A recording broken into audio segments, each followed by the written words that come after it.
To say that Virtua Fighter wasn't responsible for redefining the one-on-one beat-em-up fighting genre, it's a little like saying that Street Fighter was an absolute flop. But that is exactly what Sega's 1993 massively successful arcades game actually did. It pushed the boundaries of the age-old 2D fighting formula and revolutionized it by using polygon graphics. This came directly from the success of Virtua Racing.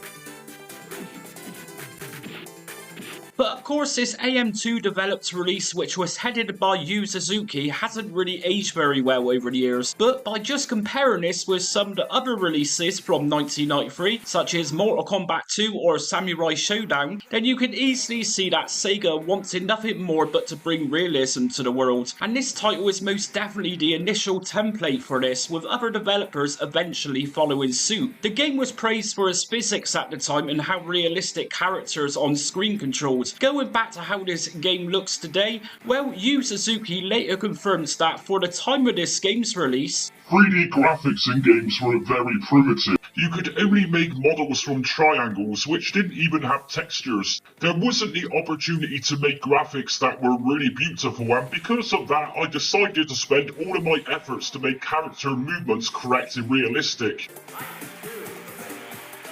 Not only was Virtua Fighter responsible for changing the landscape of fighting games in general, but it's also said that this even pushed Sony to focus heavily on 3D based games for their upcoming PlayStation console at the time, in order to catch on with this modern era of gaming. Take for example one of the PlayStation's launch titles, which was Battle Arena Toshinden. This was one of the first major games in the one-on-one fighting genre after Virtua Fighter to use the same style of polygon graphics and gameplay as a whole. As for the game itself then, Virtua Fighter comprises of 8 different characters to play as. Each one of these are controlled by just 3 action buttons, which are punch, kick and guard, as well as a joystick for movements itself. We also get a secret character too, which is Jirao. This is the boss character and also another character's mother in the game, which is Cage. So we also get some lore with the game too. Each character also comes with their own unique stage too. The game can be played as a single player or 2-player game,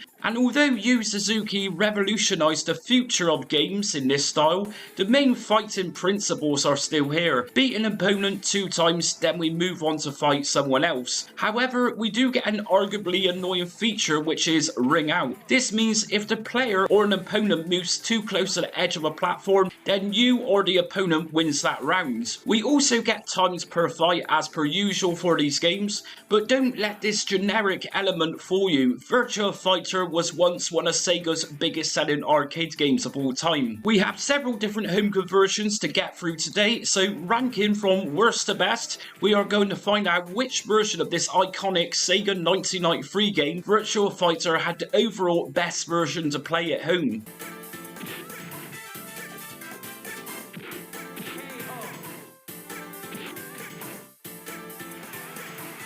Virtua Fighter is as real as it gets.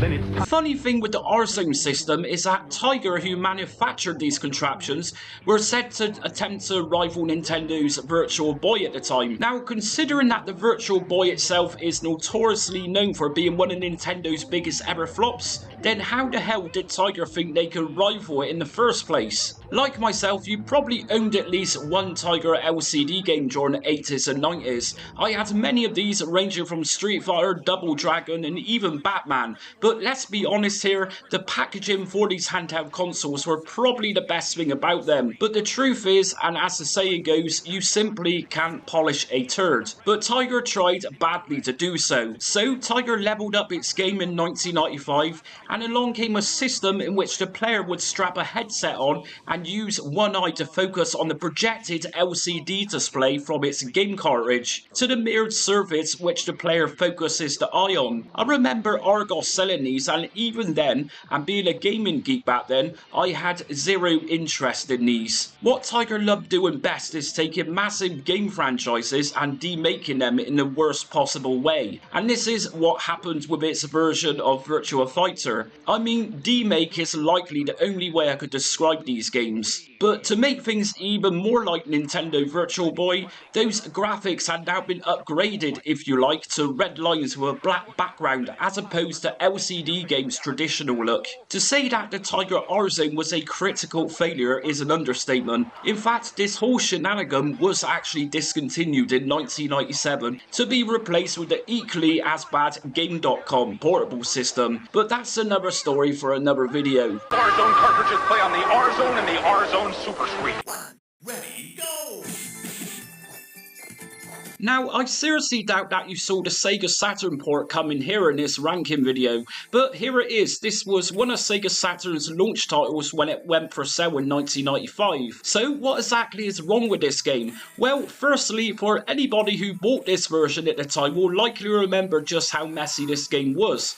It was riddled with bugs and had seriously annoying flickering issues, which was constant.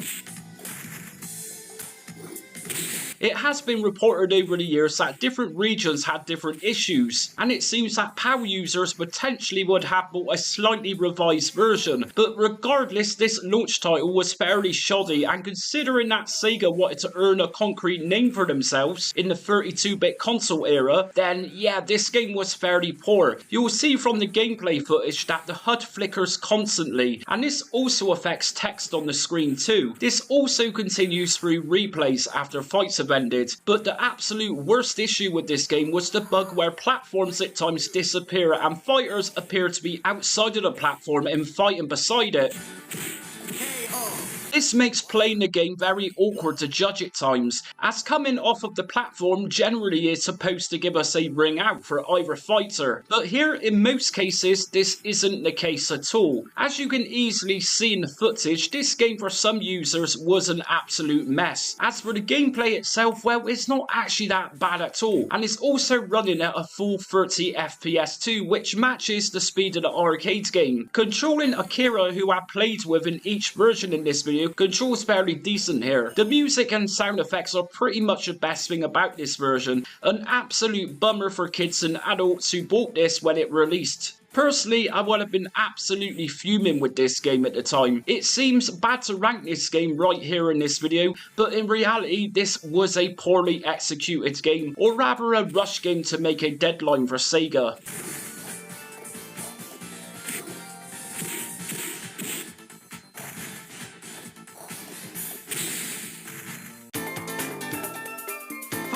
One. Ready? Go!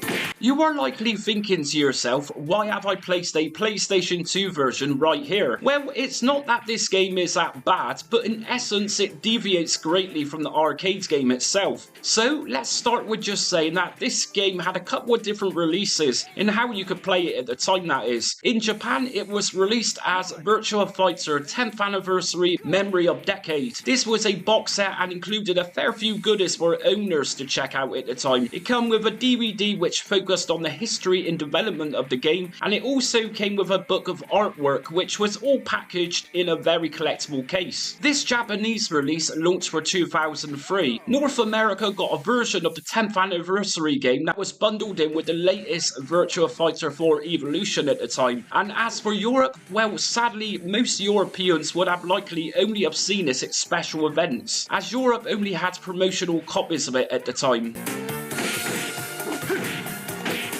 I mentioned that the 10th anniversary edition deviates from the arcade game, and that is for a few reasons. Firstly, the game is modelled around Virtua Fighter 4 Evolution, and so what we get here is actually a mixture of the classic 1993 arcade game as well as this 2002 sequel. I think it is more focused on the modern era, and this really does notice when pulling particular moves off. Compared with everything else in this video, particular control combinations differ here, as the game also mixes the modern aspects with the original game. We do get all of the playable characters here from the 1993 arcade game, as you'll see from the screen right now, but we also get characters added from Evolution too. In terms of its visuals, I mean, this is a far cry from the old school polygon style, and it poses much more of the modern era, where we have nicer looking characters, as well as added sound effects and music. As a game itself, and if this wasn't a ranking video, I mean, there isn't really much wrong along with the game. But we also need to consider the very best version of Virtua Fighter, and this version takes away far too much of the source material.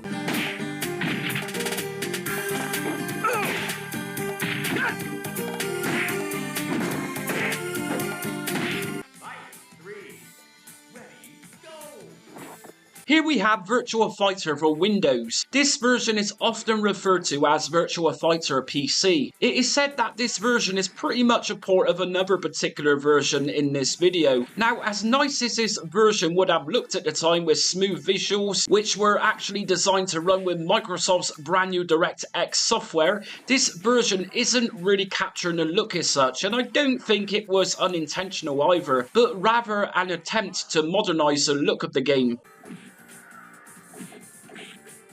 Like I said, it looks fine for what it is, but that polygon graphical style is lost here completely with its fully rendered characters and textures that add detail to the fighters. Sadly, this release never had an option to switch to classic look either, and so if you wanted Windows 98 to run a legitimate looking version of this game, this was actually as close as you might get. If we take a look at the characters' fingers for example, well, the original arcade game literally had each finger modelled, whereas here we get a full animated hand, and we can see this in pretty much everything where those finely crafted polygons that most people love to have been completely replaced, and it totally takes the whole vibe away. It isn't all bad though, as this game does run at a steady 30 FPS, which is matching what the arcade game output is at the time.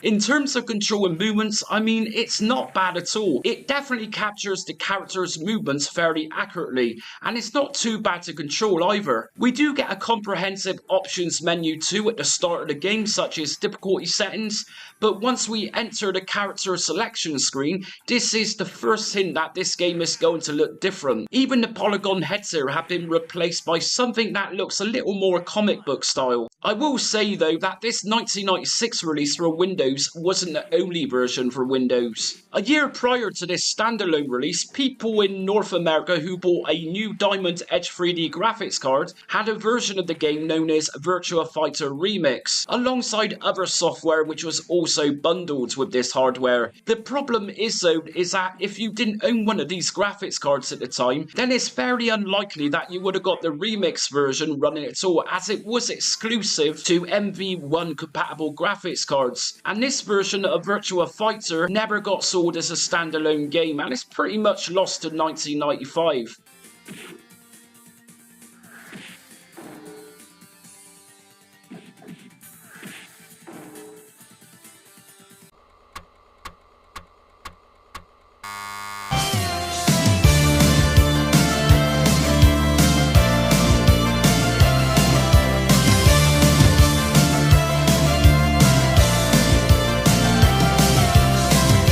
The idea of emulating games from yesteryear on your modern day computer or portable device. Maybe you hate the thought of loading times of your favourite games and prefer to watch commentary videos or anything else retro related. Just Jamie Retro Realm is the ultimate channel for anybody who loves games from the golden age of arcade to home microcomputers as well as the console generations. From the 1970s to the 2000s, then this channel will have something that you'll love, including themed video series, as well as beginner's guides from standalone emulators to more complex front-end emulation system guides. This channel even supports and showcases modern day games for retro platforms, or more commonly known as homebrew games, as well as offering reviews for physical hardware. Just Jamie will absolutely have something for any preference, and the video uploads are also very frequent too. So if you want a retro gaming channel which appreciates everything from the Sinclair ZX80 to the modern day era arcade games and love the idea of discovering new games from yesteryear,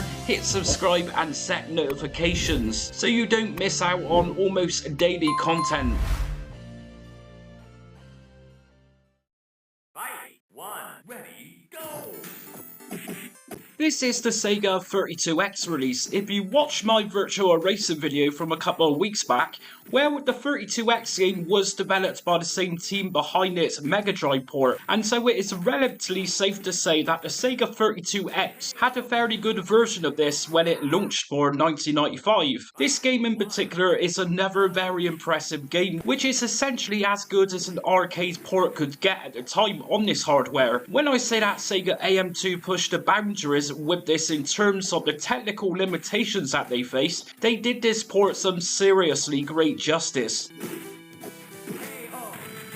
We have all 8 playable characters, which as we scroll through the character selection screen, the whole polygon effect is most certainly there, to the point that they give us a smile too once selected. In true console style, we have a plethora of options which are fairly handy to have if you're pretty bad at this game, as we have difficulty settings here, but even by switching this to the easiest setting, Cage is still a fierce battle to contend with this game. We also get options such as match point, round selections, time limit, and even camera and display settings too. So we take a look at the game itself, and it's impressive in many respects. From the camera that zooms in from above at the beginning of fights, as well as the fairly fast and consistent frame rate that this moves at, which is between 15 and 25 FPS. Although as I played this, it really felt like it had no drops whatsoever. Considering the arcade game itself ran at 30 FPS, then this was pretty incredible stuff, and it certainly looks the part too, with this fairly colourful characters that even move and feel like you are playing the arcade game itself. The weight of characters when jumping, throwing punches and kicking all seems very accurate, and there didn't seem to be a problem of bad hit collision detection with this version either. The music and sound effects are also really nicely produced here too, although I do say and maintain that the Sega Saturn original release was superior to this version.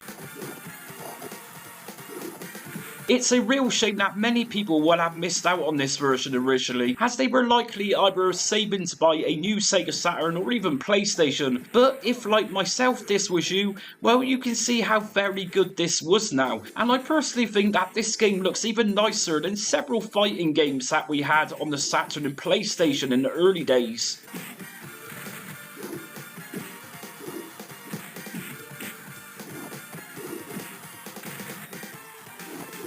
Fight! 1. Ready, go!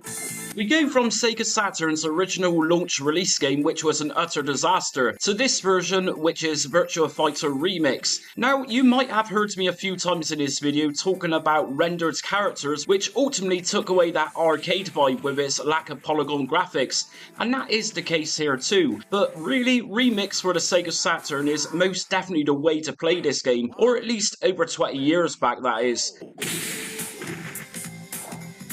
In all seriousness, the only port which went for that polygon look was pretty much the Sega 32X release, which played amazingly for what it was. But as for the gameplay itself, the music in particular, and the handling of characters during fights, this is certainly the way to play this game. Remix was an updated version of the 1993 game, and was also released in the arcade, in which Sega used its Titan video board to power it. The STV was essentially a Sega Saturn for the arcade, or at least its core hardware was, although rather than CDs, the STV system ran games from cartridge. So for the Sega Saturn Remix game, this undisputably looks superior to the original launch game that shocked and angered many people in its day. This version is much more colourful, the controls feel much more tighter, the physics you see much more refined in terms of jumping and rolling around. The characters themselves looks good too, they are much more substantial looking than the 32X game, and very easily makes the original Sega Saturn release look shockingly terrible. There's no bugs with this version either, or not that I have actually come across. Sega clearly made sure this was a quality release. In other words, we can play this game either alone or with another player without the fear of flickering text or platforms that have a mind of their own. And if you were a registered Sega Saturn owner and lived in North America, then Sega would actually send you a free copy of this game. I am fairly sure that they felt fairly bad that many people who bought the original game several months prior to this release were deeply disappointed. And that's it for ranking every Virtua Fighter port today. So just to let you know, this video today has marked exactly 1 year of the arcade port series. And I'd just like to say a big thank you for everyone who enjoyed watching these videos as much as I've enjoyed making them over the last year. Of course, there are many more to come and well into the new year too. Now, going back to Virtua Fighter, did you necessarily agree with today's ranking? And do you think the Sega 32X game should have been in first place? As always, drop us a comment and let us know. And if you're new to the series, I'm going to leave my playlist for the entire series in the comment section so you can check out everything I've covered so far. Anyways, again, thanks for watching, and until next time, stay retro.